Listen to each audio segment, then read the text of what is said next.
Welcome po kay Batangueña Americana TV. So, ito po, magbukbang po tayo ng mais at saka siomay. Ano po? Ito po isang paborito ko. At ito po ay binili ko po sa Asian store. Kain po tayo at sasawsaw po natin sa maanghang.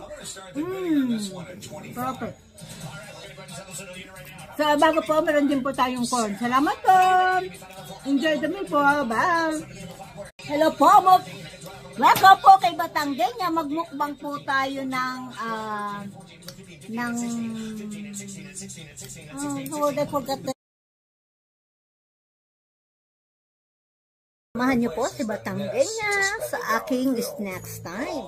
At ano bang snacks ni Batangueña? Ito po, nag-steam po tayo ng siomay. Magmukbang po tayo ng siomay at saka siopaw. Ano po, siopaw? At saka ito po, corn. Ito po ang aking mga paborito. Simple pero madaling maluto. Samahan niyo po si Batangueña at enjoy your meal too po. Salamat po. God bless po. Bali, ito po, isasawsaw natin sa chili oil with soy sauce. Ano po? So, ito po. Ganito po. Ang sarap po niya. This is my favorite. God bless po. Blah, blah, blah po. Bye-bye.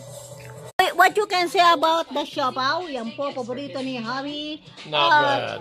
Not bad. Okay, yun din po. Paborito din niya po ang corn at saka siomay. Ano na rin po siya?